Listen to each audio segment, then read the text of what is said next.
queréis buscarlo y seguirlo mientras lo leo, leemos el Salmo 22.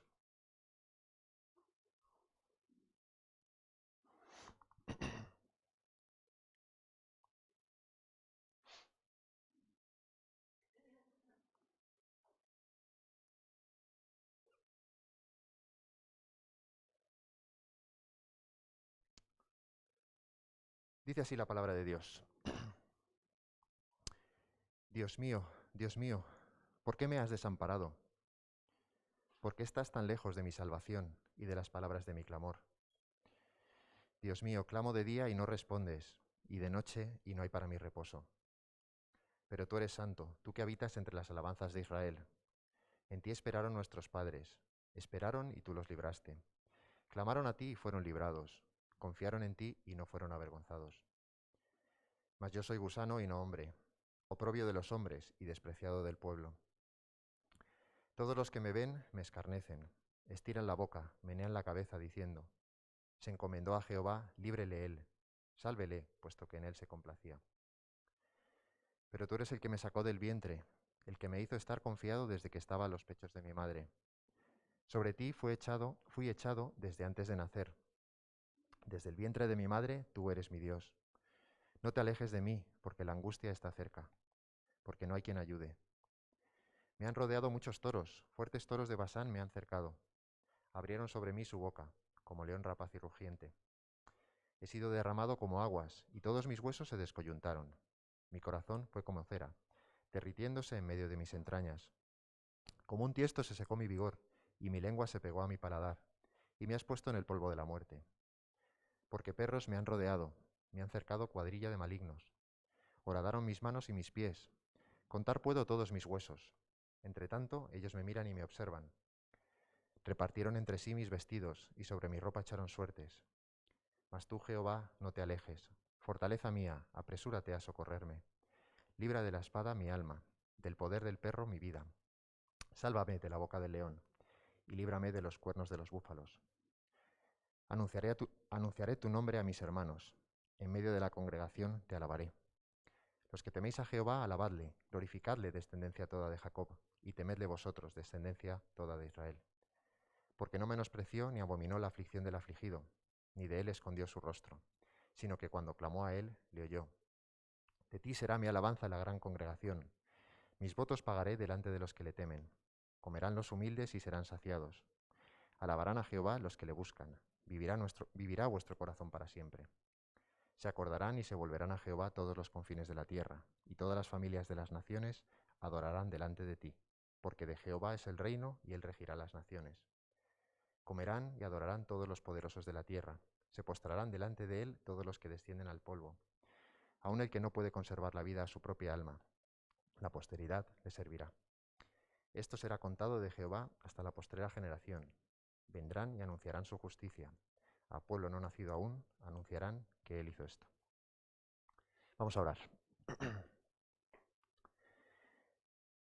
Señor y Dios, nos acercamos a ti con reverencia, con humildad, reconociendo que tú eres el único Dios, tú eres el creador de todas las cosas, tú eres el Dios que existe por sí mismo, que existe desde siempre, no tiene principio ni fin. Y nosotros, Señor, somos tus criaturas. Tú conoces cómo venimos hoy aquí, conoces nuestras motivaciones, tú ves nuestro corazón y Señor, seguramente tú encuentras en muchos o en todos muchos defectos, muchas faltas. Y, Señor, a los hombres les podemos esconder lo que hay en nosotros, pero no a ti. Y Señor, no queremos pretender que lo hacemos. Venimos a ti muy necesitados de ti, necesitados de tu perdón, necesitados de tu misericordia, de tu salvación. Pero gracias porque tú eres un Dios misericordioso, un Dios que te apiadas de los que están afligidos, de los que están en una situación como la nuestra. Que tú escuchas a los que claman a ti.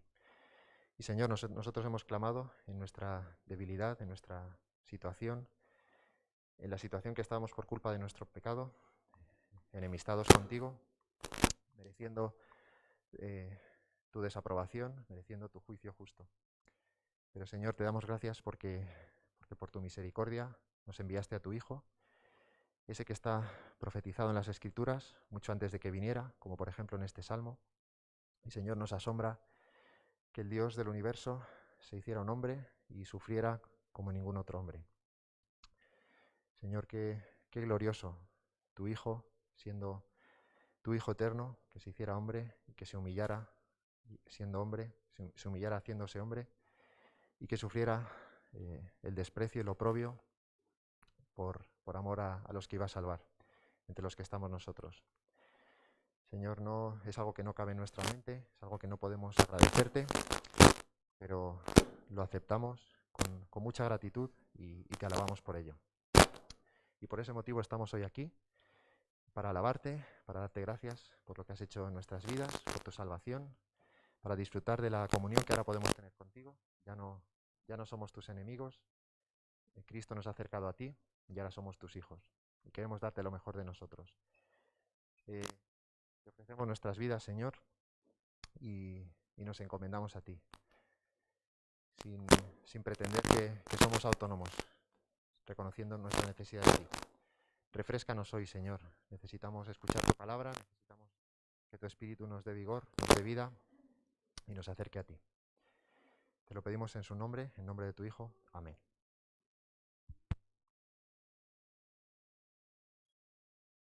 Bueno, pues no sé si se me escucha. Esperad un momento que vamos a cambiar la batería del micro.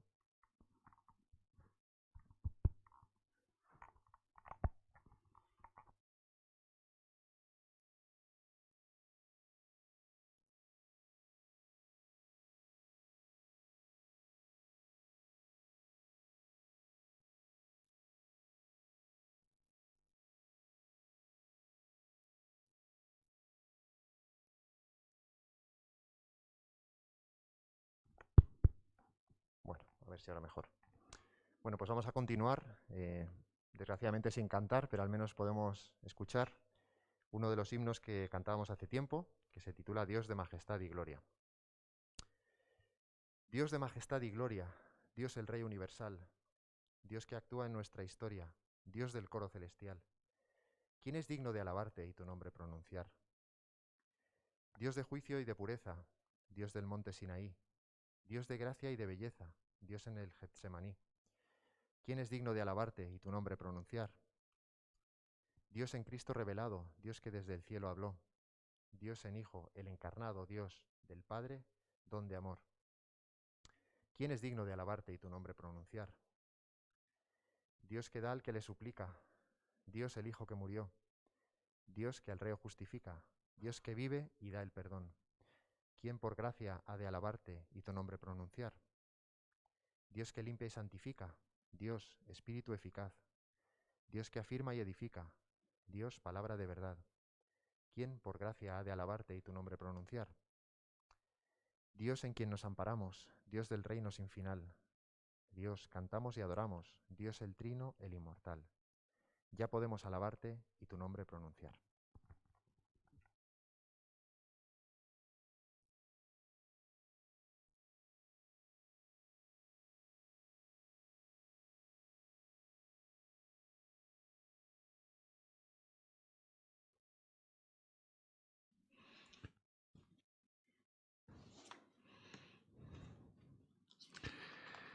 Vamos a continuar nuestro tiempo de adoración al Señor y vamos a venir delante de Él reconociendo y confesando algunos de nuestros muchos pecados, confiando en que el Señor tendrá misericordia de nosotros.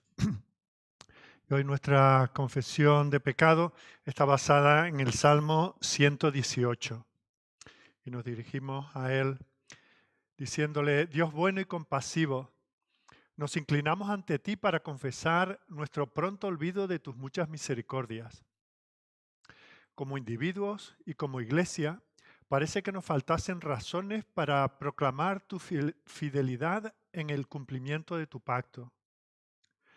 Nos respondes cuando clamamos a ti en nuestra angustia, disfrutamos tus favores y en poco tiempo no nos acordamos de ellos. Estás siempre con nosotros y por nosotros, protegiéndonos, proveyéndonos y guiándonos, pero no valoramos en su justa medida esa gracia inmerecida. aunque has probado sobradamente tu fidelidad, confiamos más en los hombres y en nuestros dirigentes que en ti. Tu mano ha hecho proezas, tu mano es sublime, tu mano hace obras gloriosas, pero no siempre esperamos que nos sostenga, que nos anime o que nos socorra. Aún en tu disciplina nos muestras fidelidad, como se espera de un padre, pero nosotros, rebeldes, nos resentimos, nos contrariamos y nos desesperamos, mientras tú nos depuras en el crisol de la prueba.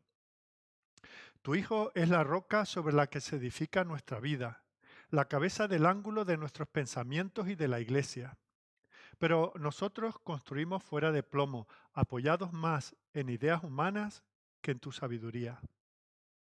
Creas cada día para que nos gocemos y nos alegremos en ti, pero nosotros los desperdiciamos en cosas banales, en ocios improductivos y en conversaciones poco edificantes, en lugar de vivirlos enteramente para tu gloria. Porque eres bueno y porque para siempre es tu misericordia, nos atrevemos a suplicarte perdón y confiamos en que nos lo concederás gustosamente. Y el Señor nos da promesas de perdón, como la que podemos encontrar en boca del apóstol Pablo cuando escribe a los romanos en el capítulo 4, versículos 6 al 8, habla de David. Y dice, David habla de la bienaventuranza del hombre a quien Dios atribuye justicia sin obras, diciendo, bienaventurados aquellos cuyas iniquidades son perdonadas y cuyos pecados son cubiertos. Bienaventurado el varón a quien el Señor no inculpa de pecado. Esa es nuestra esperanza y nuestra certidumbre, según su palabra. Vamos a leer de la Confesión Bautista de Fe de 1689. Estamos en el capítulo 20, hoy llegamos al tercer párrafo, que está hablando del Evangelio y del alcance de su gracia. Y este párrafo dice lo siguiente. La revelación del Evangelio a los pecadores, hecha en diversos tiempos y distintas partes, con la adición de promesas y preceptos para la obediencia requerida en aquel, en cuanto a las naciones y personas a quienes es concedido, es meramente por la voluntad soberana y el beneplácito de Dios, no apropiándosela en virtud de promesa alguna referida al buen uso de las capacidades naturales de los hombres, ni en virtud de la luz común recibida aparte de él, lo cual nadie hizo jamás ni puede hacer. Por tanto, en todas las épocas, la predicación del Evangelio ha sido concedida a personas y naciones en cuanto a su extensión o restricción con gran variedad según el consejo de la voluntad de Dios. Y damos gracias que de esas maneras ha llegado también a nosotros, que venimos de diversos lugares y hasta allí el Señor ha querido llevar el Evangelio. Gloria a Él. Quiero presentaros esta mañana un nuevo himno basado en los Salmos, en este caso basado en el Salmo 13. Y este himno dice así: ¿Por cuánto tiempo olvidarás? ¿Por siempre, mi Señor? ¿Por cuánto tiempo esconderás de mí tu rostro alumbrador? ¿Por cuánto tiempo he de poner angustia sobre mí? ¿Por cuánto mi enemigo habrá de dominarme así? Observa y vuélvete hacia mí. Oh Dios, respóndeme. Mis ojos, ilumínalos, o en muerte dormiré. Que mi enemigo en mi dolor no diga, lo vencí. Que no resbale yo jamás y no se alegre así. Mas yo confío en tu piedad, me alegro en tu salud. Canto al Señor que dio su bien en plenitud. Amén. Oremos para que el Señor nos permita pronto poder cantar estos himnos que son una manera de predicarnos el Evangelio uno a los otros, de glorificar su nombre y de también tener el gozo de conocer estas verdades. Antes de meditar en la palabra del Señor, vamos a pedir a Él que nos asista en su lectura y en su exposición. Señor y Dios nuestro, que estás en los cielos, que estás también entre nosotros, Te alabamos y te damos gracias por este tiempo que estamos viviendo en esta mañana, juntos como pueblo redimido, juntos, Señor, como pueblo perdonado, juntos como tu pueblo, como tu posesión, aquella a la que tú cuidas como la niña de tus ojos, aquel pueblo al cual tú te gozas en dirigir. Es cierto que ahora lo estás dirigiendo por este desierto que es el mundo en el que vivimos, en el cual todo es hostil, en el cual no hay nada que esté favoreciendo el avance de ese reino, pero contamos contigo, Señor. Tu Espíritu está en nosotros y tú, Señor, nos abres camino, nos das el agua de la roca, nos das la sombra de tu protección que necesitamos. Y venimos a ti, Señor, porque tú has puesto en nosotros este deseo de adorarte. Tú has puesto en nosotros el deseo de presentarnos delante de ti como ofrendas vivas. Señor, queremos que este tiempo sea solo una muestra de todo el tiempo de nuestras vidas. Tú, Señor, quieres que no vivamos solamente momentos religiosos aquí y allá durante nuestra semana, sino que toda nuestra existencia la vivamos para ti. Pero también quieres, Señor, y a eso nos llama, a que nos reunamos en tu presencia para juntos dedicarnos a la adoración a ti, en lo cual, Señor, nos deleitamos. Y dentro de la adoración, Señor, tú nos das el privilegio de conocerte a través de tu palabra.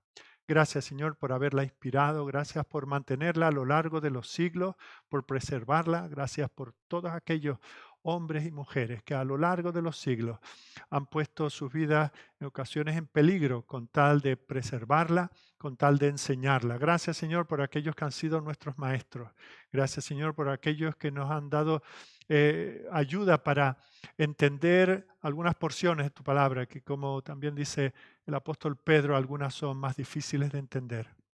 Nosotros, Señor, somos herederos de siglos de conocimiento de tu voluntad y hasta nosotros ha llegado por la fiel predicación de otros hombres.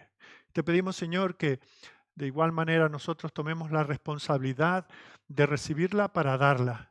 Señor, a nuestros hijos, a nuestros cercanos, a nuestros prójimos, nuestros próximos, a todos aquellos, Señor, que están cerca de nosotros, pero también lejos de nosotros. Danos un verdadero sentido de lo que significa ser misioneros.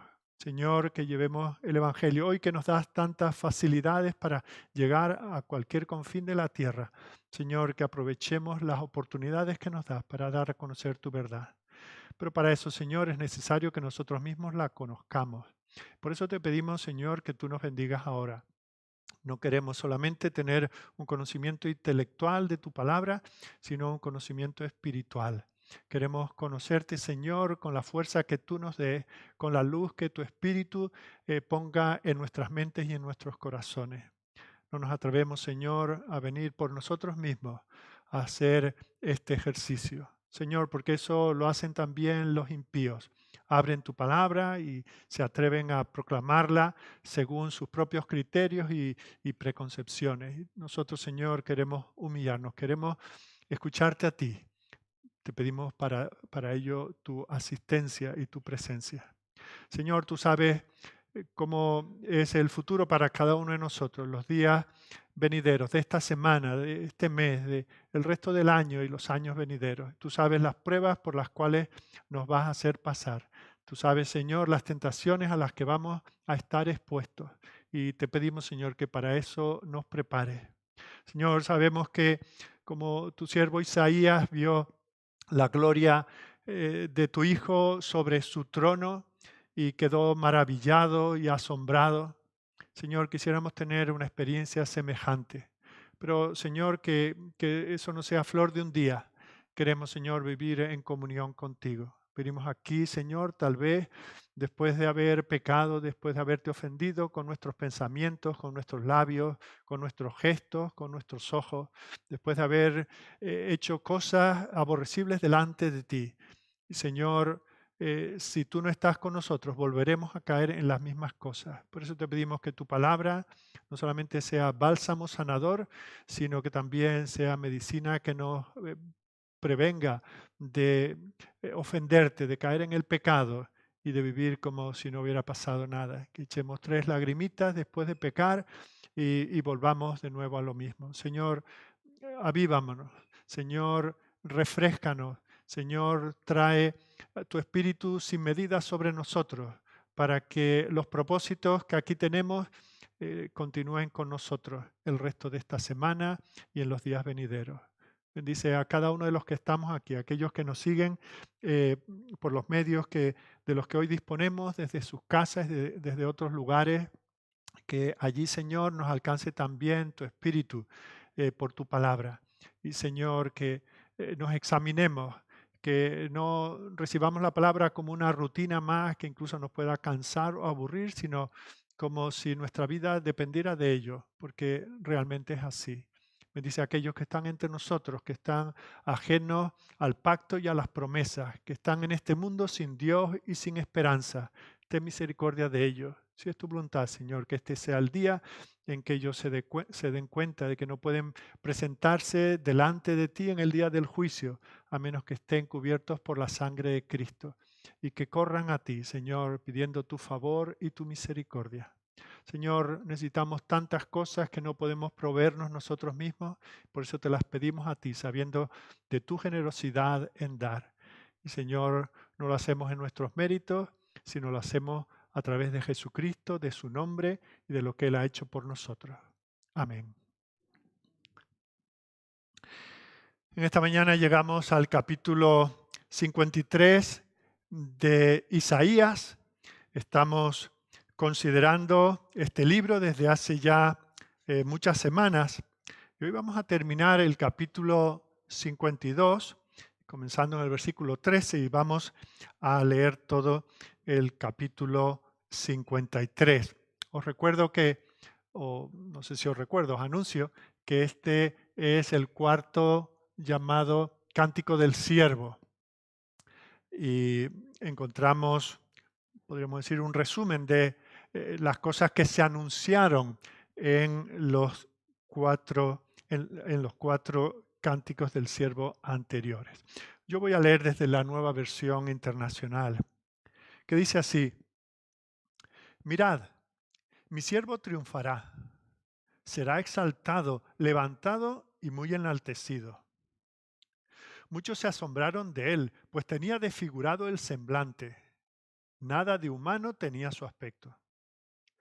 Del mismo modo, muchas naciones se asombrarán y en su presencia enmudecerán los reyes, porque verán lo que no se les había anunciado y entenderán lo que no habían oído. ¿Quién ha creído nuestro mensaje y a quién se le ha revelado el poder del Señor? Creció en su presencia como vástago tierno, como raíz de tierra seca. No había en él belleza ni majestad alguna. Su aspecto no era atractivo y nada en su apariencia lo hacía deseable. Despreciado y rechazado por los hombres, varón de dolores, hecho para el sufrimiento. Todos evitaban mirarlo. Fue despreciado y no lo estimamos. Ciertamente, Él cargó con nuestras enfermedades y soportó nuestros dolores, pero nosotros lo consideramos herido, golpeado por Dios y humillado. Él fue traspasado por nuestras rebeliones y molido por nuestras iniquidades. Sobre Él recayó el castigo, precio de nuestra paz, y gracias a sus heridas fuimos sanados. Todos andábamos perdidos como ovejas, cada uno seguía su propio camino, pero el Señor hizo recaer sobre Él la iniquidad de todos nosotros. Maltratado y humillado, ni siquiera abrió su boca. Como cordero fue llevado al matadero. Como oveja enmudeció ante su trasquilador y ni siquiera abrió su boca. Después de prenderlo y juzgarlo, le dieron muerte. Nadie se preocupó de su descendencia. Fue arrancado de la tierra de los vivientes y golpeado por la transgresión de mi pueblo. Se le asignó un sepulcro con los malvados y murió entre los malhechores, aunque nunca cometió violencia alguna, ni hubo engaño en su boca. Pero el Señor quiso quebrantarlo y hacerlo sufrir. Y como Él ofreció su vida en expiación, verá su descendencia y prolongará sus días, y llevará a cabo la voluntad del Señor.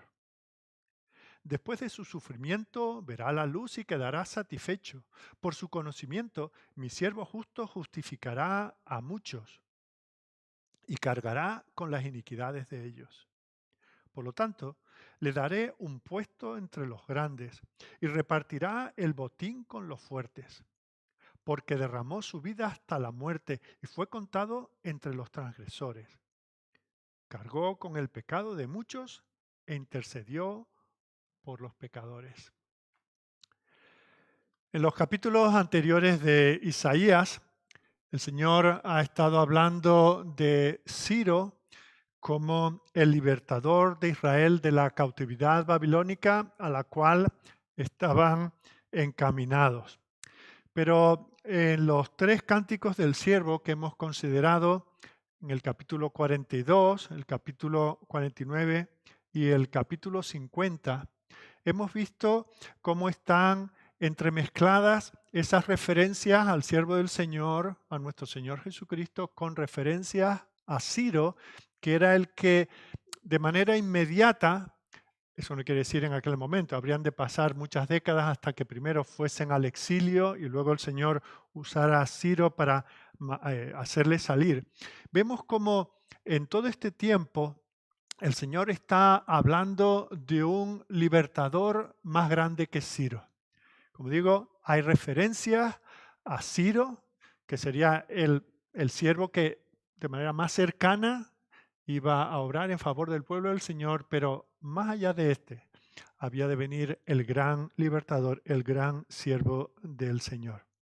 Y aquí en este cuarto cántico del siervo que comienza en el capítulo 52, quiero decir una vez más que la Biblia no está escrita en capítulos y versículos originalmente, que por nuestra conveniencia en algún momento alguien decidió dividir en capítulos y en versículos el texto. Y este es uno de esos pasajes donde no estuvieron muy afortunados porque realmente aquí tenemos este poema, por cierto que es un poema como buena parte de este libro de Isaías, pues comienza al final del capítulo 52 y continúa en el capítulo 53. Y aquí en este cántico encontramos realmente poco nuevo. Simplemente vemos ratificado lo que ya en los otros cánticos del siervo anteriores el Señor había anunciado.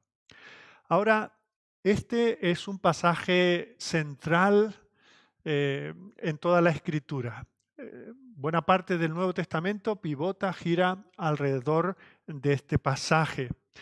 El propio Señor reconoció su relación, su ministerio en relación con este pasaje. Podemos decir, en un sentido, no es que haya pasajes de primera categoría, segunda o tercera en la Biblia, pero este es uno de los pasajes centrales más importantes de toda la Biblia y sobre todo del Nuevo Testamento para nosotros, para la iglesia.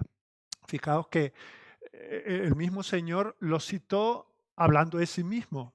Recordamos allí en Lucas 22, 37, cuando el Señor dijo, porque os digo que es necesario que se cumpla todavía en mí aquello que está escrito. Y lo que dice a continuación es citar este pasaje.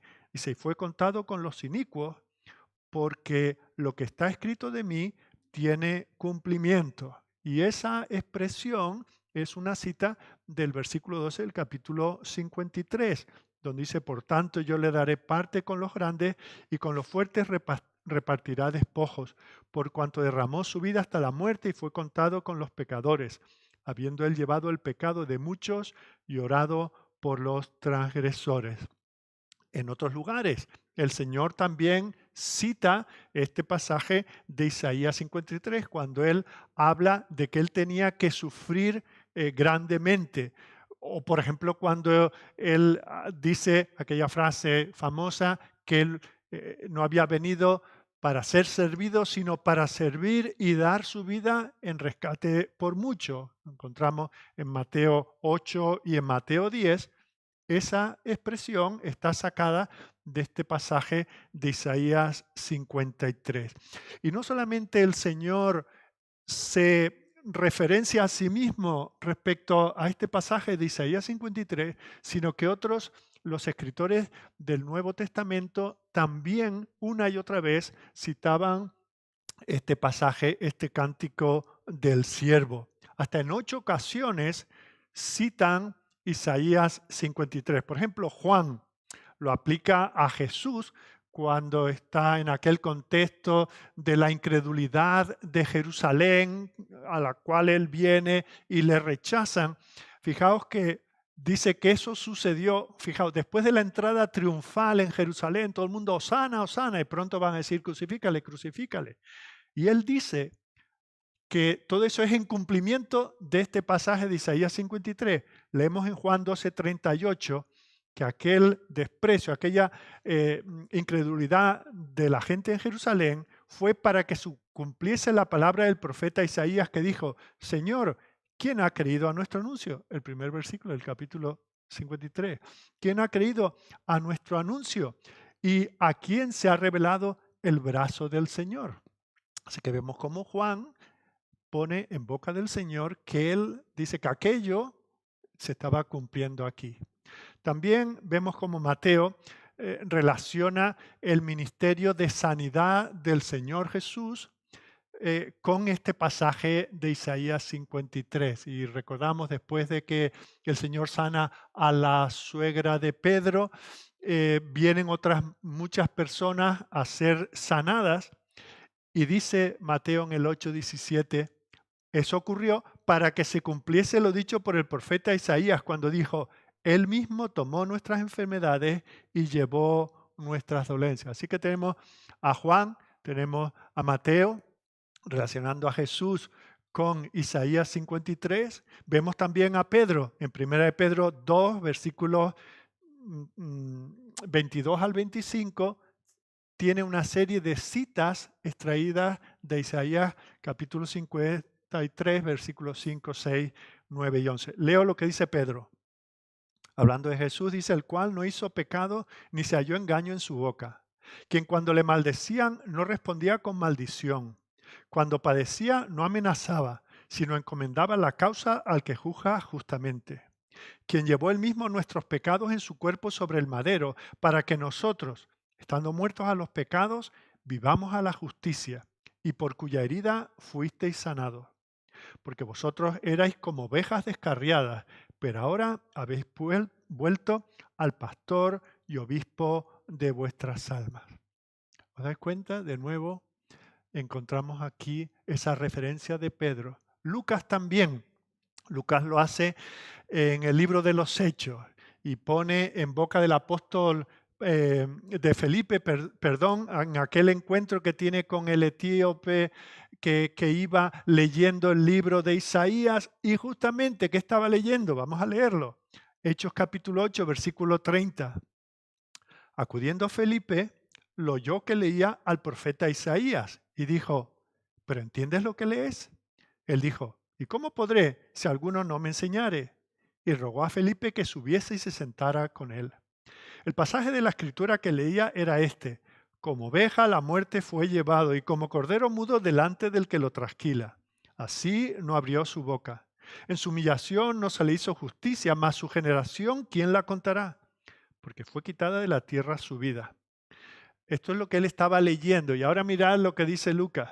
Respondiendo el eunuco dijo a Felipe, te ruego que me digas, ¿de quién dice el profeta esto? ¿De sí mismo o de algún otro? ¿Quién es este siervo del Señor? Y entonces Felipe, abriendo su boca, y fijaos lo que dice, y comenzando desde esta escritura, comenzando desde Isaías 53, le anunció el Evangelio de Jesús. Así que si alguna cosa nos queda clara es que Isaías 53 es un resumen del Evangelio de Jesús.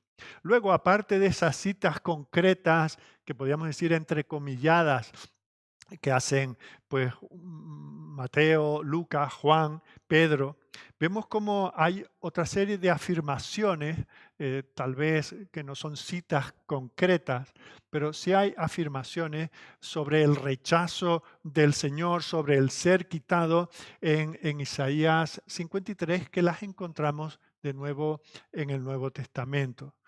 O detalles como que fuese sepultado como un criminal sin ser ungido adecuadamente después de su muerte. El hecho, aquella parábola de aquel hombre fuerte que reparte el botín, aquí se habla, ¿no?, de que reparte el botín con lo suyo. El silencio ante los jueces cuando es llevado delante de Herodes, delante de Pilato. No hay una cita directa, pero bueno, lo que se predice aquí es lo que vemos que ocurrió allí delante de sus jueces. Cuando él intercede por los transgresores, cuando él incluso pide por Jerusalén, que le está rechazando. Bueno, pues ese orar, interceder por los transgresores, tiene también su referencia aquí a Isaías 53, el hecho de que entregase su vida por otros, etc. Así que queda claro que este es un pasaje esencial. No sé cómo algunos dicen que en el Antiguo Testamento no está el Evangelio. Es que sin Antiguo Testamento no tendríamos el Evangelio. Y vemos como todos los versículos, excepto el versículo 2, se le aplican a Jesús en el Nuevo Testamento y, como digo, algunos varias veces. Hay muchas evidencias de que el ministerio público de Jesús, su bautismo, todo su ministerio, su sufrimiento y su muerte están predichos aquí en este capítulo 53. Así es de importante el pasaje que nos ocupa esta mañana. Y de hecho, es tan importante, y esto solo es como una anécdota, la Biblia tiene autoridad en sí misma, no porque alguien crea por un pasaje o por el otro, resulta que tiene más autoridad. Pero es interesante que hoy en día muchos judíos que han sido convertidos precisamente viendo en su Biblia, ellos no tienen más Biblia que el Antiguo Testamento, y viendo este pasaje del siervo como tiene su cumplimiento pleno y absoluto en Jesucristo. Ya digo, esto no lo hace, no le da mayor autoridad, pero es un pasaje que el Señor está usando en nuestros días para la conversión de muchos judíos. Entremos un poco en la estructura de este cántico. Hay varias maneras en que nosotros podemos considerar este cántico. Por ejemplo, podríamos verlo bajo la estructura del triple oficio de Cristo, como profeta, sacerdote y rey. Como profeta, lo vemos en el versículo 15, cuando dice que cerrarán ante él su boca porque él viene proclamando la verdad. Como sacerdote, bueno, toda la parte central de este cántico, donde habla de Jesucristo como sacerdote ofreciéndose a sí mismo como sacrificio. Y luego la última estrofa lo vemos en su oficio como rey, triunfando sobre el pecado y sobre la muerte, teniendo su parte entre los grandes. Así que esa es una manera en que podíamos considerar, analizar este pasaje. Otra manera de ver este cántico es si consideramos que nos presenta los dos aspectos de la obediencia de Cristo, lo que los teólogos llaman la obediencia activa y la obediencia pasiva. La obediencia activa de Cristo es su sometimiento a la voluntad revelada de Dios. Él vivió en cumplimiento perfecto. Él es el justo que se puede presentar como un sacrificio válido por el pecado de otros. Eso es su obediencia activa. Pero luego está su obediencia pasiva, que es el término que usan los teólogos para expresar cómo Él se deja entregar, se entrega para ser el sustituto por los pecadores. Él está dispuesto a hacer la ofrenda por los pecados del pueblo del Señor. Así que podríamos predicar, por así decirlo, estudiar el pasaje viendo esos dos aspectos.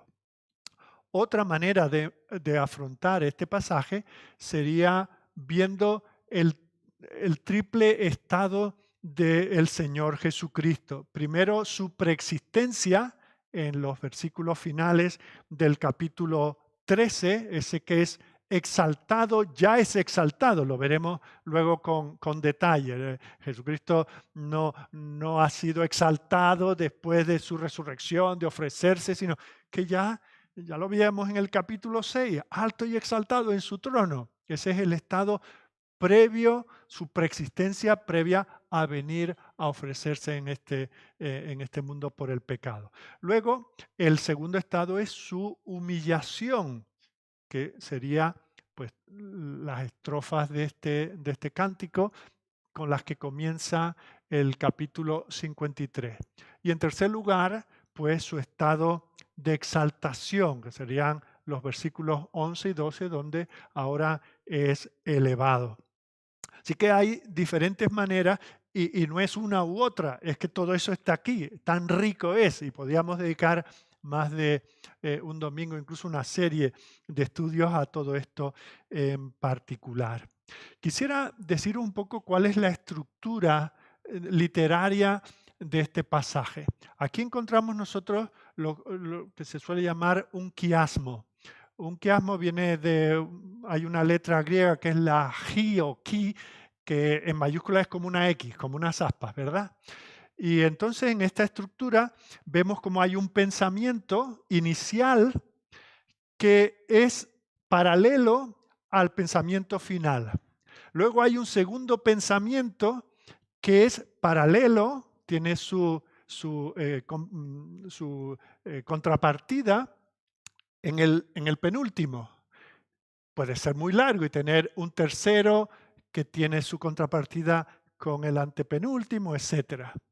Y siempre que hay un quiasmo, el punto donde se cruzan esas dos aspas, esa es la parte principal del pasaje, de la enseñanza que se quiere dar. Espero no liaros con esto, sino más bien ilustrar. Mirad, aquí la estructura es muy sencilla, ¿no? Es A, B, C, B, A.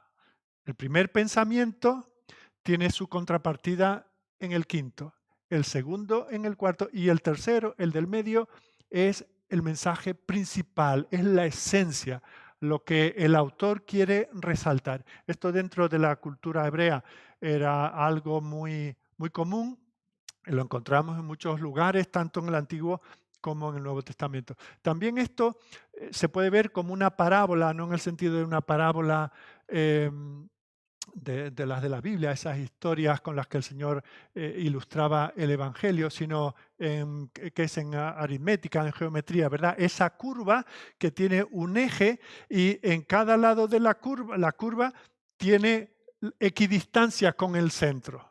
Esto, por ejemplo, lo podemos ver en Filipenses capítulo 2, ¿no?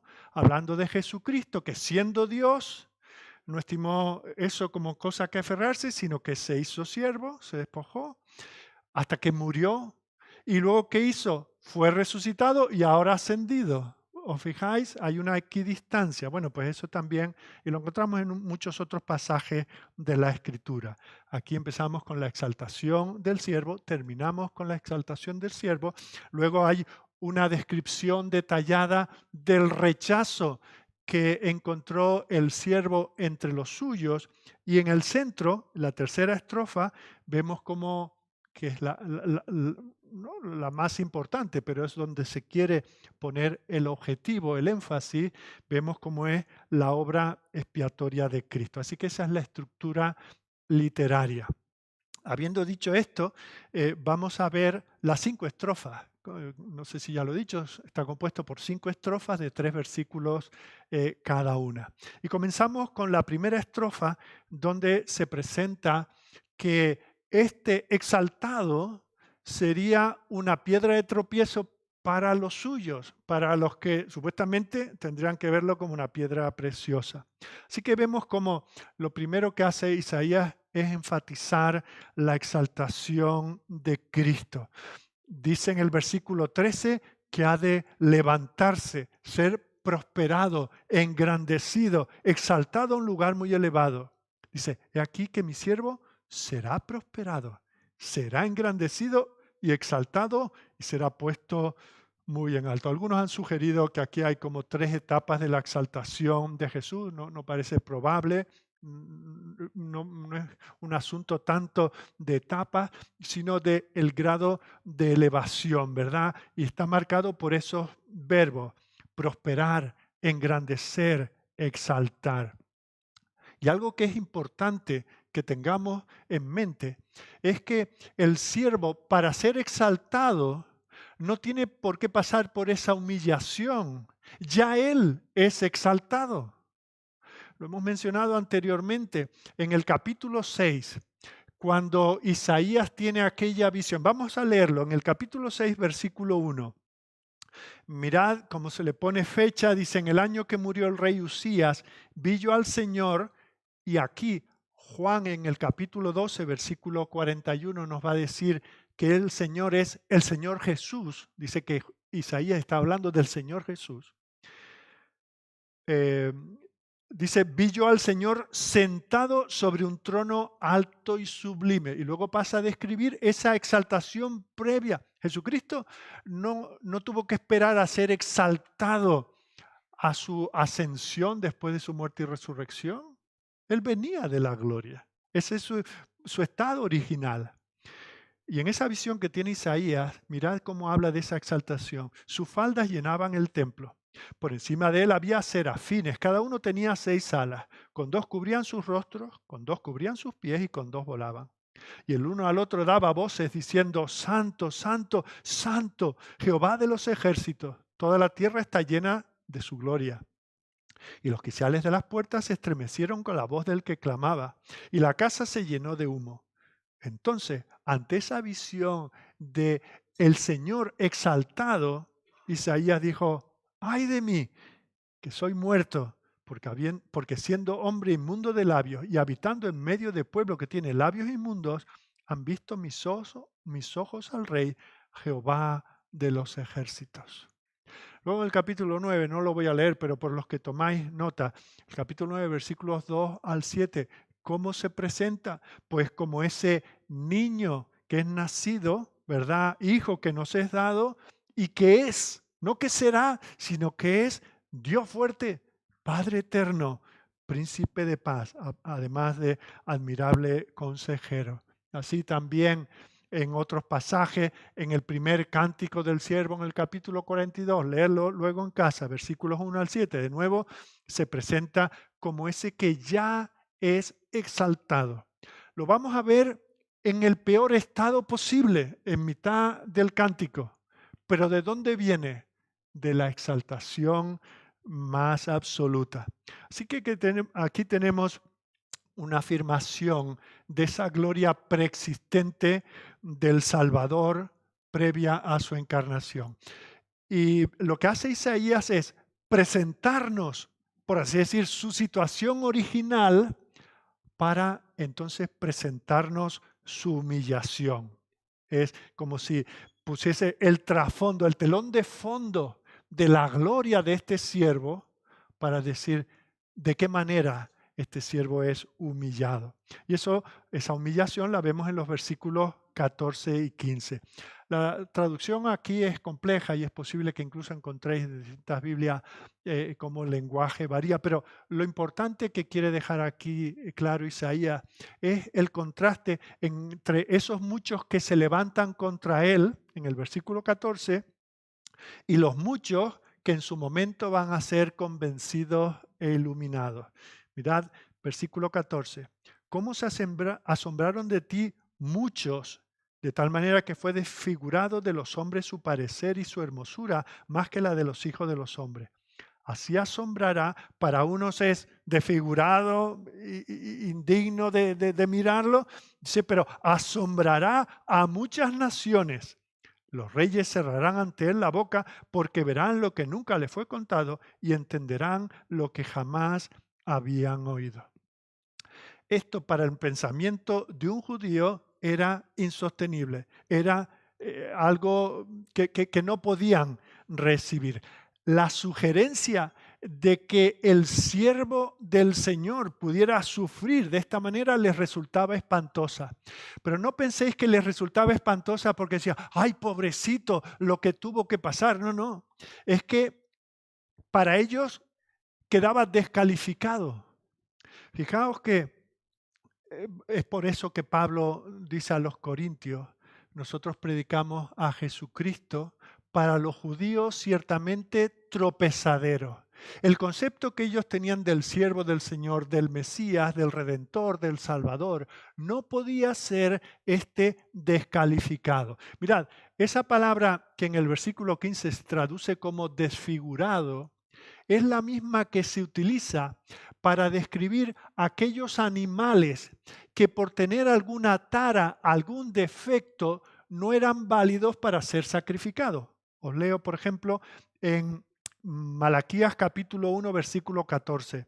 El Señor denuncia a aquellos que dice que ofrecían ese tipo de sacrificio. Maldito el que engaña, el que teniendo machos en su rebaño promete, ay Señor, yo te ofrezco, dice, y sacrifica a Jehová lo dañado.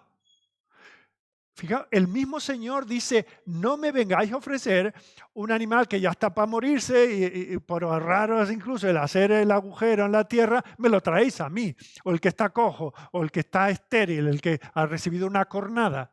A mí eso no me lo traigáis, porque el Señor merece lo mejor del hombre. Bueno, pues algunos traían eso. O sea que los judíos sabían que al Señor no se le pueden ofrecer sacrificios tarados. Y esa palabra es la que se usa respecto del Señor. Por eso ellos no concebían. No penséis que ellos decían, ay, pobre el siervo del Señor, cómo lo han dejado con tanto daño que le han hecho, con tanto golpe y tanta corona y tanta sangre y todo eso. Eso a ellos no les preocupaba. Ellos decían, no, el siervo del Señor tiene que ser maravilloso en cuanto a su apariencia, en cuanto a la corte que le sigue, tiene que ser reconocido por todos. Y lo que vemos es que fue rechazado, fue tratado de mal como ningún otro hombre había sido tratado, fue desfigurado, fue dañado hasta el punto que no parecía humano, mucho menos un libertador, mucho menos un purificador, porque se supone que él venía a purificar. Y de eso nos da también una pequeña pista este versículo 15. La palabra esta, asombrará a mi siervo, literalmente, bueno, tiene su origen en la idea de rociar, de bautizar. De hecho, cuando la Biblia en el Antiguo Testamento está escrita en hebreo, pero cuando se tradujo al griego, el verbo que se utiliza es el verbo baptizo, de donde viene nuestro término bautismo o bautizar, etc. Y el siervo venía a bautizar. ¿Qué quiere decir eso? Venía a purificar. ¿Y cómo puede alguien tan manchado, tan indigno, tan poca cosa, venir a manchar si él está para que lo laven? Esa era la idea, por eso él es rechazado. Isaías nos dice, el que está exaltado sobre su trono, viene y la gente lo considera indigno.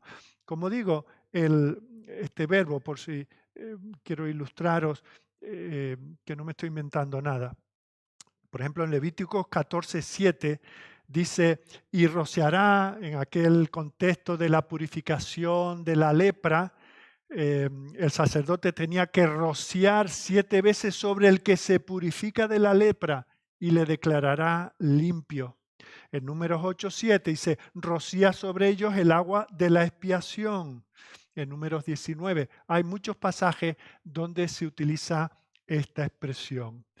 Y estamos seguros de que esto es así hasta el punto que los judíos en los tiempos de Cristo relacionaban al Mesías con el lavar, con el bautizar. ¿Os acordáis cuando vienen aquellos de los judíos a Juan el Bautista y le preguntan por su identidad? ¿Y tú quién eres? Y él dice, yo no soy el Cristo. Y entonces ellos le dicen, y entonces, si no eres el Cristo, ¿por qué bautiza? Juan 1:25. O sea que había ese concepto de que el Mesías venía a limpiar al pueblo de sus pecados. Y por eso le dice, ¿eres tú el Cristo? Porque tú vienes bautizando. Esta es una de las señales que nosotros esperamos que haga el que nos viene a limpiar, a lavar. Y él dice, no, entonces, ¿quién eres? Y él le dice, no, yo soy el que va delante del que viene a limpiaros, a purificaros. Pero a ellos esto no les encajaba. el exaltado, el que es santo, santo, santo. No se puede ser más santo, más puro, no se puede estar más apartado de lo malo y del pecado que este, pero ellos lo rechazan. No les parece apto para limpiar a nadie. Así que ellos están horrorizados por tres cosas, según el pasaje. Primero, por esa naturaleza desfigurada. No les iba a parecer la persona adecuada. En segundo lugar, no pensaban que él pudiese proveerles limpieza. Y lo que menos les encajaba es que él pudiese traer esa limpieza a muchas naciones.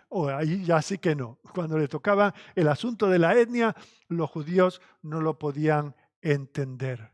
Y claro, aquí se dice que hasta reyes de naciones se inclinarían delante de él. El Señor está hablando aquí del alcance mundial del Evangelio.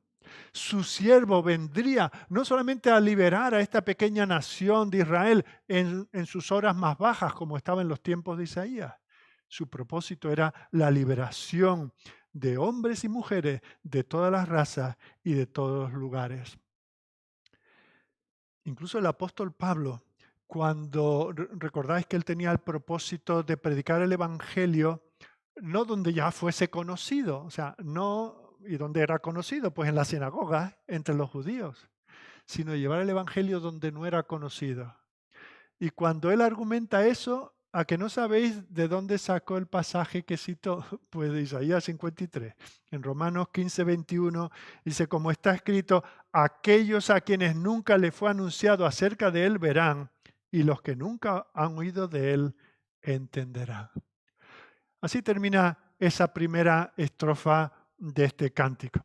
En segundo lugar, vamos a hablar de este siervo rechazado.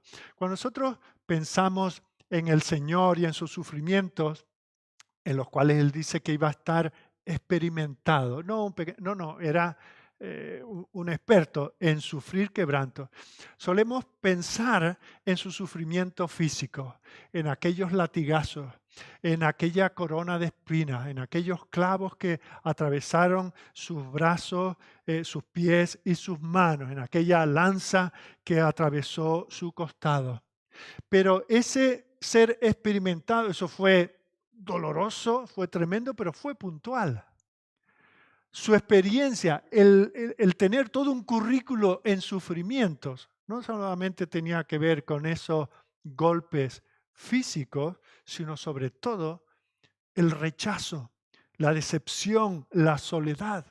Todo eso para él es muy doloroso. Pensad vosotros cuando no os llaman, cuando no quedan con vosotros, cuando os enteráis de que esto se organizó y quedasteis fuera, cuando un amigo deja de serlo, cuando un cónyuge se marcha de casa. A esas cosas es a las que se refiere aquí Isaías. Y vemos como en esta segunda estrofa, Isaías deja claro que cuando Jesús viniera, iba a tener una gran experiencia en estas cosas dolorosas. Él, como dice el autor de Hebreo en el capítulo 4, versículo 15, se nos presenta como ese sacerdote que para interceder y para ofrecerse por los que representaba, tenía que identificarse con ellos, entre otras cosas, con su sufrimiento. Versículo 4:15 de Hebreos. Dice, porque no tenemos un sumo sacerdote que no pueda compadecerse de nuestras debilidades. No es un profesional que viene, hace su cosa y se marcha, sino uno que fue tentado, fue probado en todo según nuestra semejanza, pero sin pecado. Fijaos, este es el rechazado, el que tiene experiencia en vivir las agonías de la humanidad. Eso forma parte de su naturaleza humana. Viene aquí con mucha humildad, viene y para la gente no era más que un chavalín de Nazaret, que por cierto, ¿y qué puede salir de bueno de Nazaret? ¿Os acordáis a Natanael que le dice, bueno, Felipe, si este dice que viene de Nazaret, pues no será el Mesías, no será el siervo del Señor, porque puede venir algo bueno de Nazaret.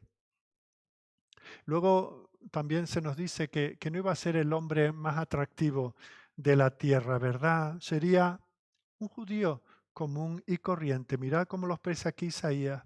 Subirá cual renuevo delante de él y como raíz de tierra seca. No hay parecer en él ni hermosura. Le veremos, mas inatractivo para que le deseemos. Despreciado y desechado entre los hombres, varón de dolores, experimentado en quebranto. Y como que escondimos de él el rostro, fue menospreciado y no lo estimamos. Un judío de clase media. Y la gente de Palestina no pudo ver, no veía que él era diferente a cualquiera de sus conciudadanos.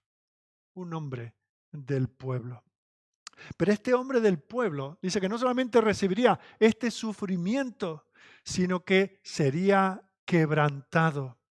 Versículo 3 de nuevo, despreciado y desechado entre los hombres, varón de dolores y experimentado en quebranto. Y es por eso que de todos los cánticos del siervo, a este siervo, este personaje, se le suele llamar el siervo sufriente. Era el Hijo de Dios, pero no tomó eso como algo a lo que aferrarse. No vino como un niño de papá. Es que no sabéis quién soy yo. No sabían quién era él, pero no vino como rey, vino como un siervo sufriente.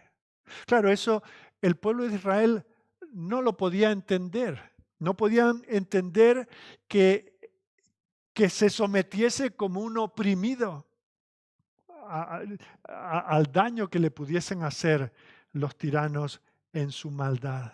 Pero este Mesías venía a ser el conquistador. Este que nadie lo hubiese nominado ni en la primera, ni en la segunda, ni en la tercera ronda. Vamos, es que si no hubiese otro, no contarían con él. Es el que el Señor escogió para ser el conquistador del pecado. Fijaos que este rechazado es el que el apóstol Pablo menciona en Gálatas capítulo 3, versículo 13. Dice, Cristo nos redimió de la maldición de la ley, hecho por nosotros maldición. Porque escrito está, y hay una referencia ahí a Deuteronomio 21, 13, maldito todo el que es colgado de un madero. Si ya no tenía atractivo por su origen, por su presencia, por nada de lo que él realmente era, encima es maldito al estar colgado en un madero. Con eso llegamos a la tercera estrofa, que como os dije, con ese quiasmo, con esa parábola, es el meollo, el centro mismo del cántico. A esto se dirige lo anterior y de esto terminan las dos estrofas siguientes. Estamos ahora en los versículos 4 y 6.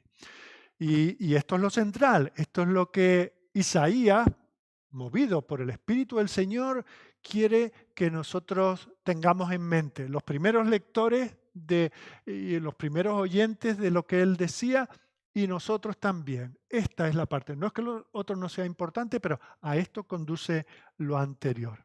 ¿A qué conduce? A presentarnos y a describirnos la obra expiatoria de Cristo. Este mensaje lo podríamos titular El Calvario. Este es el Calvario anunciado, el Calvario anticipado. Y la esencia no es decirnos simplemente que Jesucristo murió, que eso ya tiene mucho para nosotros asimilar, sino a lo que se va a referir Isaías y en lo que nosotros tenemos que fijarnos es a dos cosas.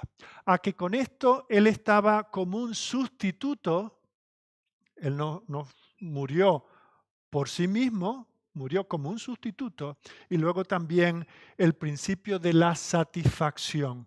Lo que siglos de sacrificios antes y después no habían logrado, lo logró el siervo con su presentación como sacrificio delante del Padre. Todo ese dolor, todo ese rechazo del siervo fue para ofrecerse por otros y para satisfacer la ira del Padre. Mirad cómo lo presenta Isaías con una serie de parejas en las cuales se presenta al siervo y aquellos por los que el siervo da su vida. Mirad, versículo 4. Ciertamente llevó Él nuestras enfermedades. Sustitución. Él llevó nuestras enfermedades. Sufrió Él nuestros dolores. Nosotros a Él le tuvimos por azotado, por herido de Dios y abatido. ¿Pero por qué ocurrió esto? Él herido fue por nuestras rebeliones, molido por nuestros pecados. El castigo de nuestra paz fue sobre Él y por su llaga fuimos nosotros curados. Todos nosotros nos descarriamos como ovejas, cada cual se apartó por su camino, mas Jehová cargó en Él el pecado de todos nosotros. Fijaos, esa noción de la sustitución. Y querido mío, si esto te va a resultar complicado, piensa de manera muy sencilla que tú tienes que dar cuentas a Dios por tu vida de pecado algún día cuando vayas a juicio delante de Él. Y o tú mueres por tu pecado eternamente o tendrás que presentar un sustituto. Ese es el Evangelio, esa es la esencia del Evangelio. Y de eso es de lo que está hablando aquí Isaías.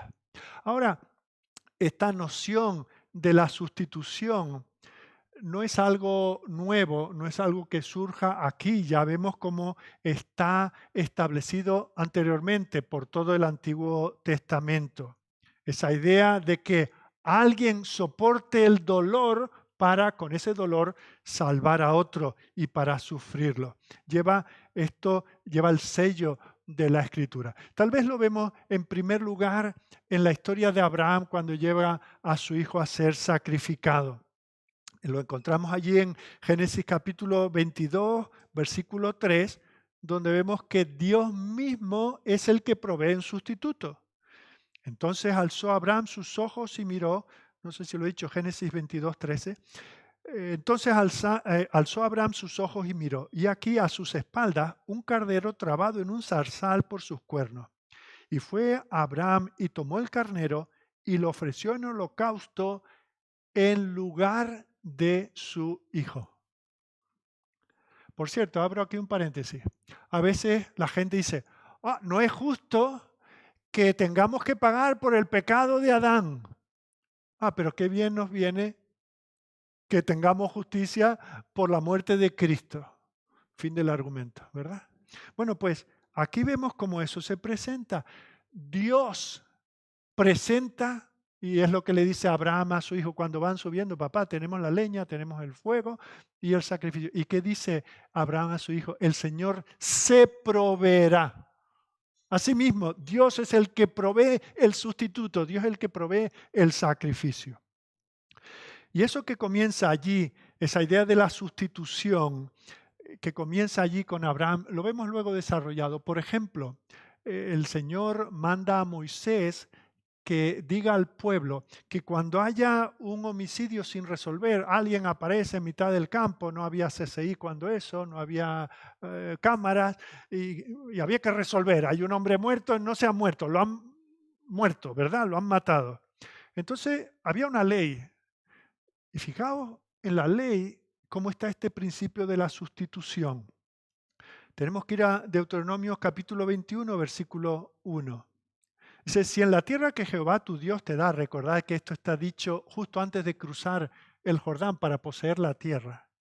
Y el Señor le dice, si en la tierra que Jehová tu Dios te da para que la poseas, fuera hallado alguien muerto tendido en el campo y no se supiere quién lo mató, entonces tus ancianos y tus jueces saldrán y medirán la distancia hasta las ciudades que están alrededor del muerto. Y los ancianos de la ciudad más cercana al lugar donde fuera hallado el muerto tomarán de las vacas una becerra. No lo mató una vaca, ¿verdad?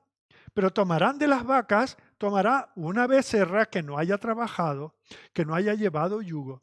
Y los ancianos de aquella ciudad traerán la becerra a un valle escabroso, que nunca haya sido arado ni sembrado.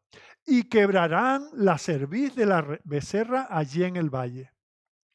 Entonces vendrán los sacerdotes, hijos de Leví, porque a ellos escogió Jehová tu Dios para que les sirvan y para bendecir en el nombre de Jehová. Y por la palabra de ellos se decidirá toda disputa y toda ofensa. Y todos los ancianos de la ciudad más cercana al lugar, fijaos, ya aquí a los que os guste esto de la investigación policial, aquí tengo un detalle, ¿verdad?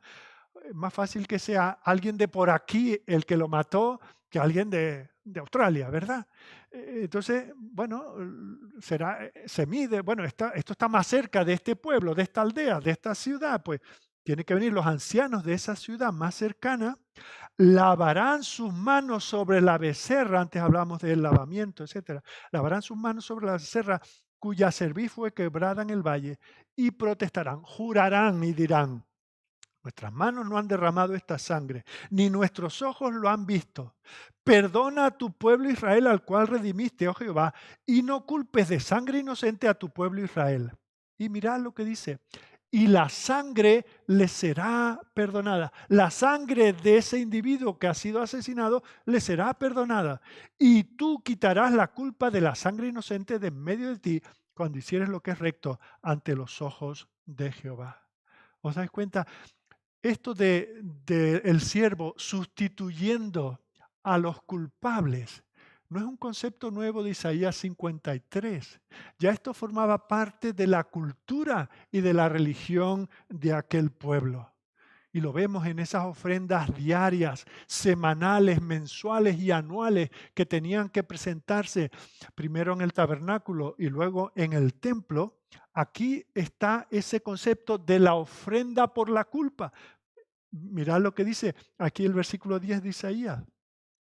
Con todo eso Jehová quiso quebrantarlo, igual que se quebrantaba la cerviz de la becerra, sujetándole a padecimiento. Cuando haya puesto su vida en expiación por el pecado, entonces verá linaje, etc.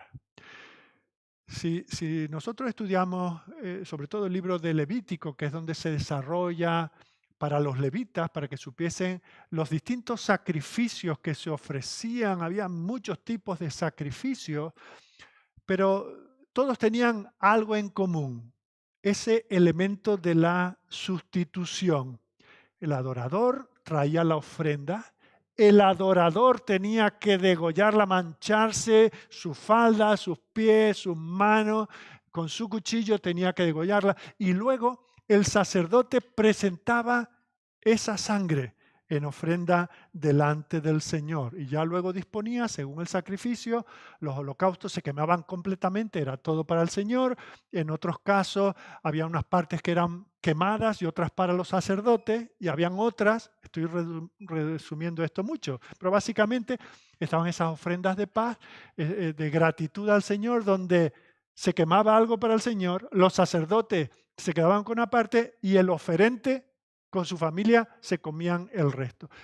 Cualquiera que fuese el sacrificio en particular, todos tenían este elemento. Y fijaos, tenía que poner su mano sobre la víctima. El culpable tenía que poner la mano sobre la víctima inocente. Y tenía que quitarle la vida. Era un reconocimiento. Yo por mis pecados merezco morir. Pero Dios ha puesto este concepto de un sustituto. Claro, ellos tendrían que pensar con la luz del Espíritu Santo. Un animal irracional no puede ser sustituto para un hombre creado a imagen y semejanza de Dios. Esto no es suficiente, pero esto me indica que o cargo yo con la culpa o la tiene que cargar un sustituto.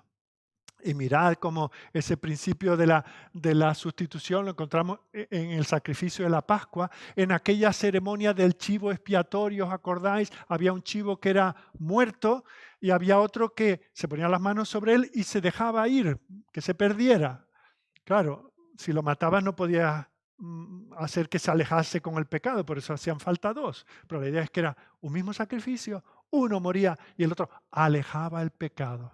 En todo eso, fijaos, está ese derramamiento de sangre inocente. El Señor dice en Levítico 17:11, porque la vida de la carne en la sangre está, y os la he dado, la sangre del animal, os la he dado para hacer expiación por vuestras almas. Y la misma sangre del animal hará expiación por la persona. Bueno, ya tenemos un poquito la idea de lo que va a ser el siervo. El siervo exaltado se va a tener que humillar y va a tener que ser sacrificado para que derramando su vida puedan vivir aquellos a los que ha venido a sustituir. Tremendo, esta es la esencia del Evangelio. Y eso es lo que nos está diciendo aquí Isaías. Él herido fue por nuestras rebeliones. Él molido fue por nuestros pecados. El castigo de nuestra paz fue sobre él. Y por su llaga fuimos nosotros curados. Así que tenemos aquí la idea de la sustitución.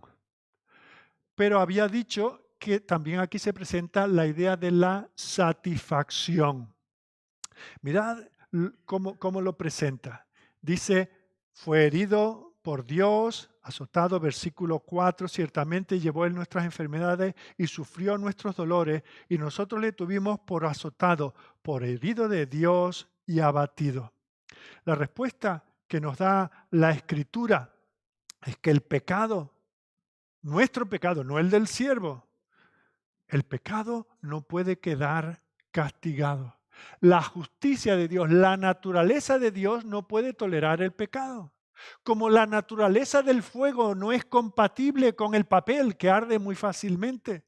No es que el fuego tenga nada contra el papel, es que su naturaleza hace incompatible la cercanía del papel. Pues así, nosotros con nuestro pecado somos incompatibles con la santidad de Dios.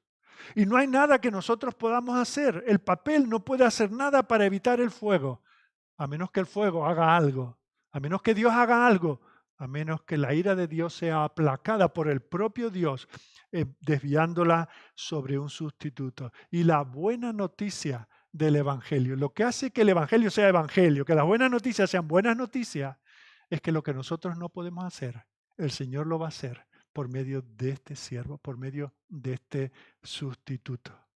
Y eso lo vemos claro cuando el Señor está en la cruz y clama de aquella manera desgarradora, Dios mío, ¿por qué me has desamparado?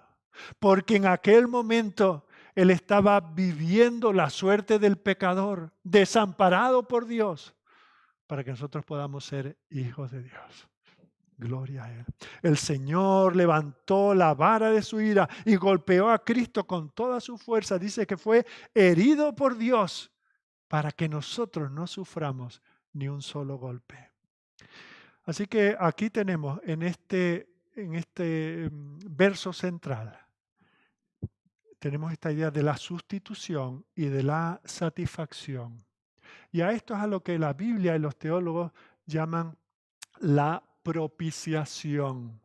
La ira de Dios sobre el pecado tiene que ser no disimulada. El pecado no se puede esconder debajo de la alfombra.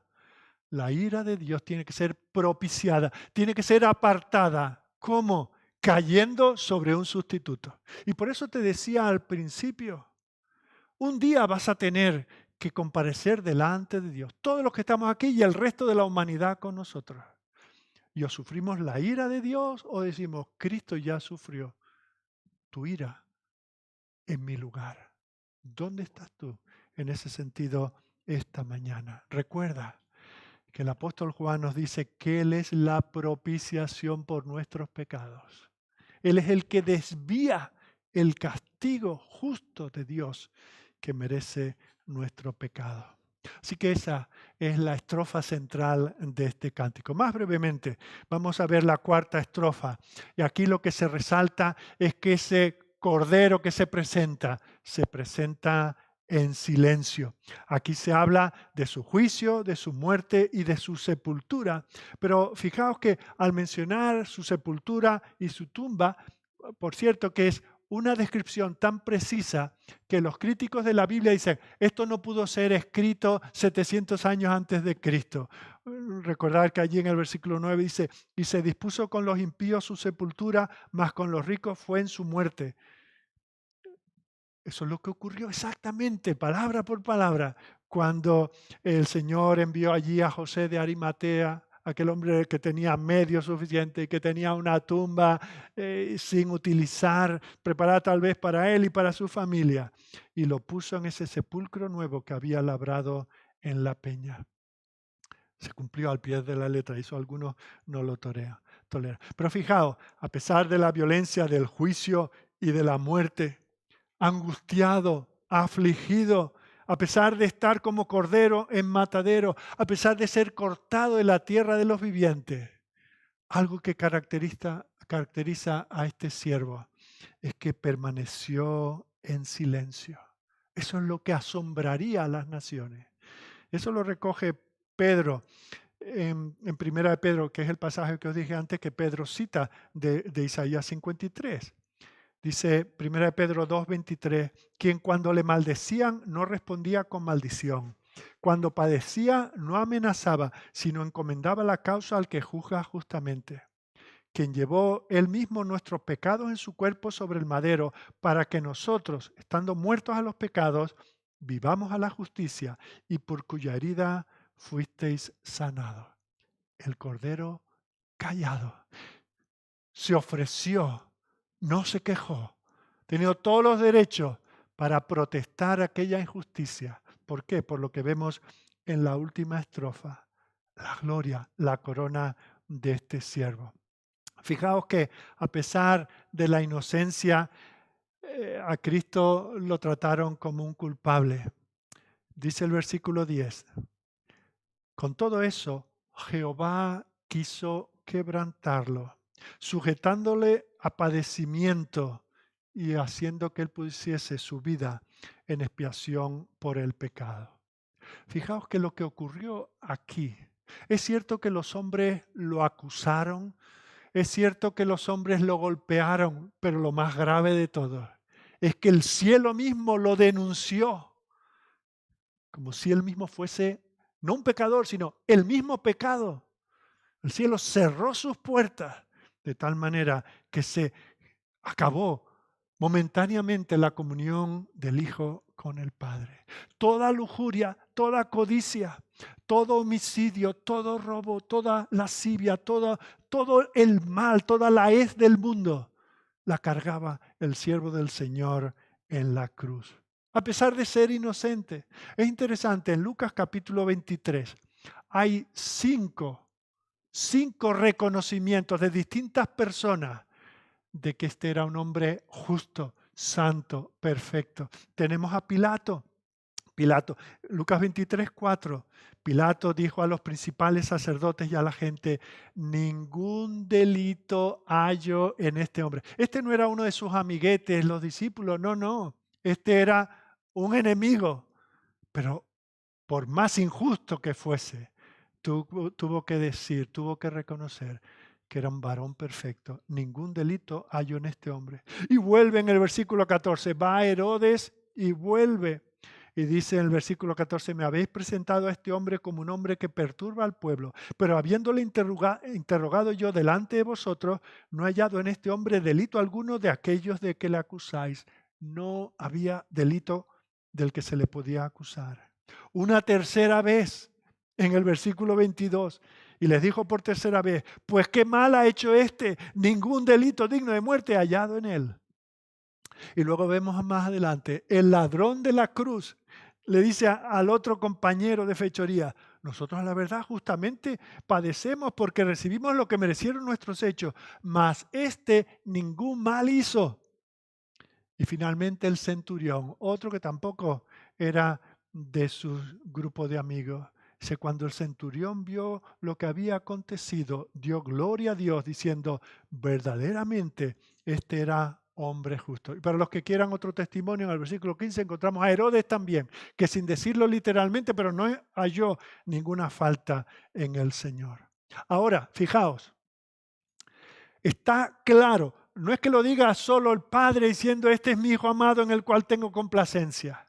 Los hombres mismos reconocen al final de su vida, nadie puede decir, no, es que en la infancia hizo eso. Es que cuando tenía 13 años, cuando tenía 17, 20, 25, yo le vi haciendo esto. No había nada que pudiesen decir de él.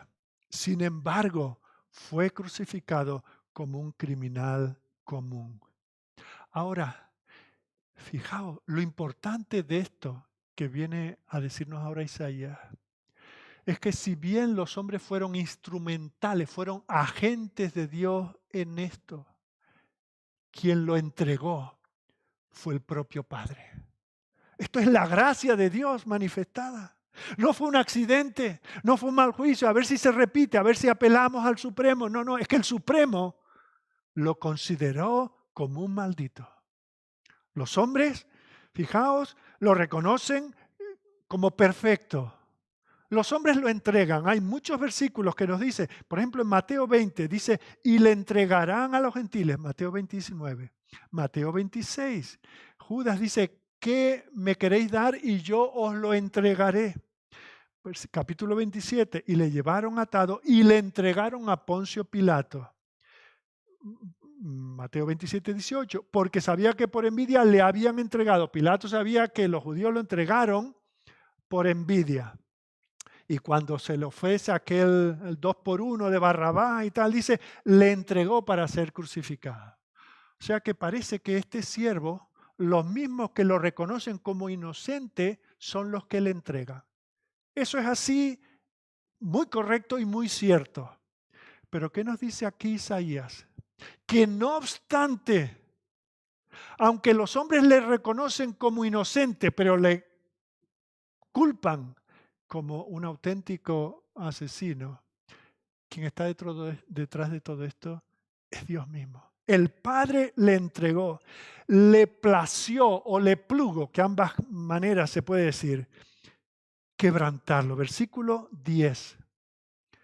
Con todo eso, Jehová, siendo el perfecto, siendo aquel que estaba en la gloria, siendo el sacrificio inmaculado, Jehová quiso quebrantarlo, sujetándole a padecimiento. Cuando haya puesto su vida en expiación por el pecado, verá linaje, vivirá por largos días, y la voluntad de Jehová será en su mano prosperada. Vendrá la exaltación, pero ahora es el mismo cielo, el mismo Padre, el que lo condena. Fue hecho pecado y como pecado que había sido hecho, no había otra cosa que hacer con él. No se podía hacer un apaño ahí entre familiares o amigos. No, no, tenía que morir.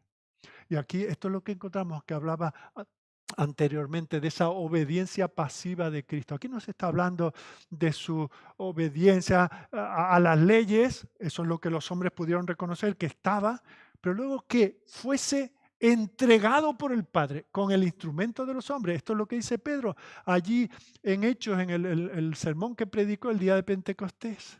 A este fue entregado por manos de inicuos, pero no fue que se le fue a Dios de las manos. Fue por el predeterminado conocimiento de Dios. Dios es el que ofrece el sacrificio. A Dios tenemos que estar agradecidos. Esto estaba planeado desde antes de la fundación del mundo. Todo eso lo hizo por pecadores como tú y como yo. Si esto no te conmueve, es que no hay otra cosa, es que no eres cristiano. Si tú no entiendes esto, revisa lo que llamas tu fe, porque esta es la esencia del Evangelio.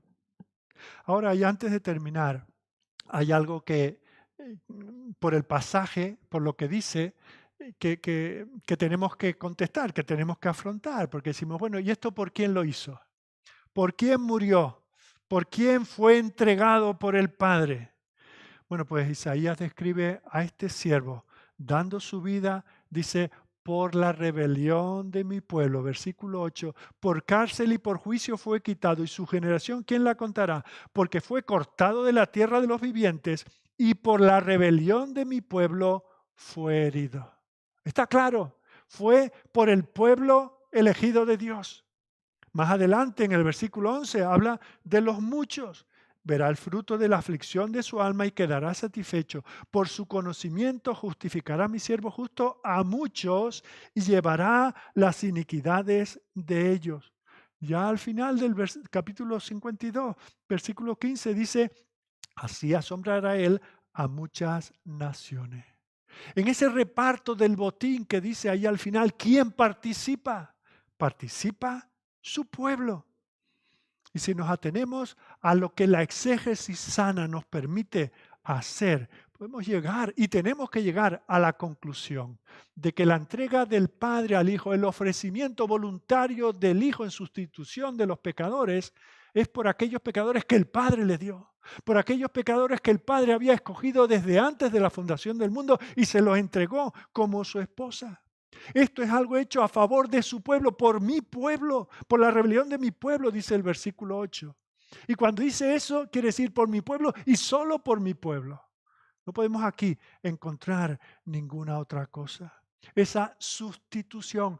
¿A quién fue Cristo a sustituir en la cruz? Estaba allí en la cruz diciendo, yo me ofrezco como sustituto por todo. Algún día en la eternidad me enteraré de por quién estoy muriendo. No, Él se entregó en el conocimiento de que su Padre le había dado un pueblo escogido por gracia, solo por gracia, nada por mérito, porque el mérito que tenemos es la muerte, la condenación, pero por gracia el Padre escogió un pueblo que no lo merecía y se lo dio al Hijo. Y el Hijo estaba allí, en su mente, en su corazón, en su voluntad, estaba en morir por todos y cada uno de aquellos que el Padre le había dado. Esa obra redentora no cabe en la mente que haya sido realizada, pero que queda pendiente de su realización a la voluntad de un individuo muerto en delitos y pecados, que le apetezca o no levantar la mano, que le apetezca o no hacer la oración del pecador o pasar delante al altar. Y que si yo quiero, puedo rechazar la obra del Dios soberano que ha hecho una obra así. Querido, eso es algo espurio, eso no está en las Escrituras. Eso tiene su origen en el enemigo de las almas que quiere engañarnos, pensando que nosotros todavía disponemos de algo de voluntad para responder a estas cosas. Nosotros rechazamos por voluntad propia, como los judíos del primer siglo rechazamos a este siervo. Nos resulta feo, desagradable, mutilado, incapaz de salvar ni de lavarnos. Tiene que ser el Señor el que obra en nosotros y obra en aquellos que amó desde antes de la fundación del mundo. Así que la extensión de lo que Isaías está presentando aquí es particularista, es exclusivista, es limitada. No es para toda la humanidad. De manera específica habla de que es por su pueblo. Ese amor selectivo. Mirad lo que dice el Señor, anticipando la cruz. En el Evangelio de Juan, a poco de estar en el Calvario, dice, yo soy el buen pastor y conozco mis ovejas. Y las mías me conocen, así como el Padre me conoce y yo conozco al Padre y pongo mi vida por las ovejas. ¿Por qué ovejas? Por las suyas. Él conoce sus ovejas. Él ama íntimamente. Aquí hay ese conocimiento, no es simplemente tengo en mi inteligencia está el saber que está fulano y está mengano. No, es un amor. Cuando Adán conoció a Eva, la conoció íntimamente y fruto de eso nació su hijo. Así el Señor nos conoce a su pueblo íntimamente y fruto de ese pacto eterno, nosotros por medio de la obra de Cristo, de este siervo, tenemos vida y somos justificados. Y luego termina el cántico en el versículo 11 y 12, haciendo tres referencias en las cuales por causa del tiempo no podemos abundar. La primera habla de la justificación de los pecadores, ese término legal por el cual el Señor absuelve a su pueblo. Una vez que ha sido sustituido el individuo, ya no puede ser juzgado aquel a quien sustituyó. Y dice, verá el fruto de la aflicción de su alma, o sea que todo eso no quedará ahí pendiente, sino que verá el fruto, verá aquello para lo que murió. Quedará satisfecho y por su conocimiento justificará a mi siervo a muchos y llevará las iniquidades de ellos. Y luego habla también el versículo 12 de su obra intercesora. Jesucristo, habiendo terminado esta obra sustitutoria, ahora está sentado a la diestra del Padre. Sentado, lo que no podían hacer los sacerdotes, continuamente ofreciendo sacrificios, pero Él terminó y se sentó. Pero ahí está intercediendo por su pueblo. Pero donde me quiero centrar muy brevemente es en la tercera cosa que menciona aquí esta última estrofa, la victoria. El cántico termina como empezó, con una nota de triunfo, la conquista de los poderes de las tinieblas. Esa culpa por el pecado que impide ahora la comunión de Dios con su pueblo ha sido quitada por la muerte vicaria, la muerte sustitutoria de Cristo en favor de su pueblo. ¿Qué es lo que sucede ahora? Dice el versículo 12. Por tanto, yo le daré parte con los grandes y con los fuertes repartirá despojo, repartirá el botín, por cuanto derramó su vida hasta la muerte y fue contado con los pecadores, habiendo él llevado el pecado de muchos y orado por los transgresores. Como diría Pablo en Colosenses 2:15, ha despojado a los principados y potestades, los ha exhibido públicamente y ha triunfado sobre ellos. Y ahora nos reparte el botín. Fijaos, el Señor nos entregó solamente con la justicia justa para que nosotros simplemente seamos perdonados por Dios. Toda la justicia, toda la santidad, toda la gracia que necesitamos está en Cristo. Él no escasea. Todo lo que necesitamos. No tenemos que añadir, por eso no añadimos a su justicia nada nuestro. Por eso nuestra santificación no es algo que añada. No somos hoy más justificados que ayer, ni lo seremos más dentro de 20 siglos, ni 2.000 millones de años metidos en la eternidad podremos ser más justificados que ya lo fuimos. Pero el fruto de su obediencia, si continúa con nosotros y el Señor nos ofrece ese botín, todo aquello de lo que estábamos escasos, pensad, esta Jerusalén que está a punto de ser destruida completamente, que no va a tener ni que echarse a la boca. Y ahora viene un siervo que les va a dar abundantemente y gratis. Por eso dice, venid y tomar gratuitamente. El Señor conquistó la muerte. Este siervo, en aquella hora tan dura, Él tomó la cruz como el arma con la cual podía vencer el pecado. Y allí derrotó el pecado. La muerte de la muerte en la muerte de Cristo ocurrió por medio de este siervo. Ese es el evangelio que nos ofrece el Señor. El Señor quiere que nos convirtamos de ser aquellos que vemos pegas en Jesús, que no le vemos como el Salvador, que no le vemos acondicionado, no le vemos apto, lo vemos con defectos, no nos parece contemporáneo, exige mucho, los suyos son más bien aburridos y hipócritas, es lo que se suele decir de nosotros, ¿verdad? Bueno, pues ese tomó el lugar del pecador, sustituyó al pecador y con eso satisfizo la justicia divina. Y no hay otra manera en que nos podamos presentar delante de Él. Él fue hecho pecado para que hombres impíos como tú y como yo podamos llegar a ser hijos del Señor.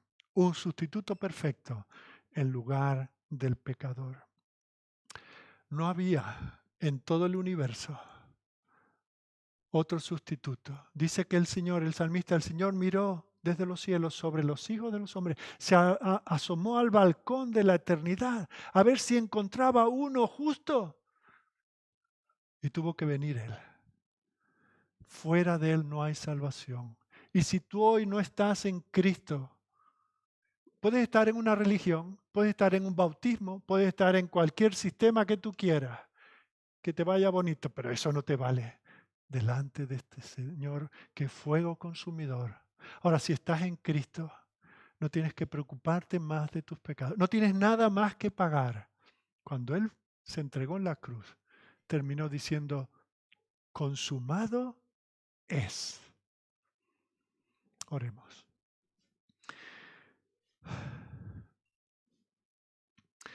Señor, qué hermoso es este cántico, qué hermoso este poema.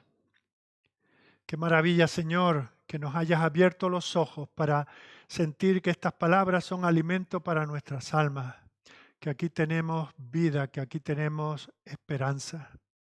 Gracias, Señor, porque tú desde el principio presentaste el anuncio de que vendría un hijo de aquella mujer que pecó en primer lugar para ser el sustituto por el pecado de ella y de todos aquellos que crean en Él.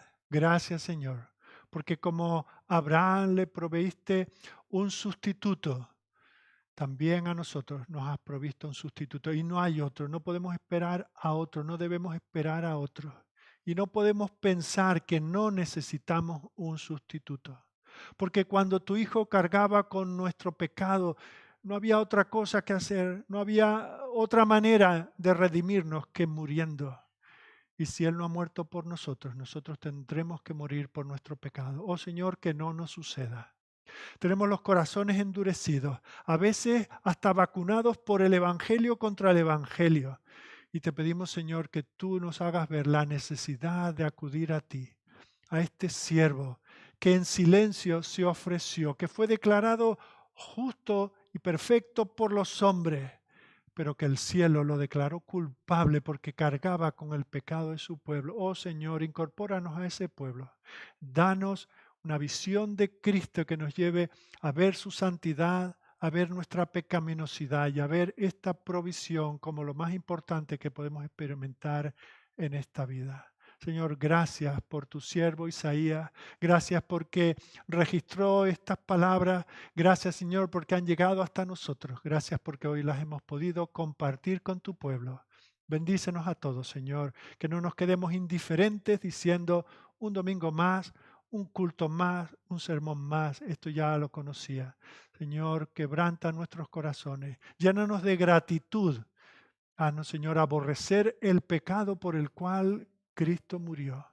Haznos, Señor, amar lo que tú amas y detestar lo que es aborrecible delante de tus ojos. Señor, derrama tu espíritu sobre nosotros. Te lo pedimos a través de tu siervo, nuestro Salvador, el Señor Jesucristo. Amén.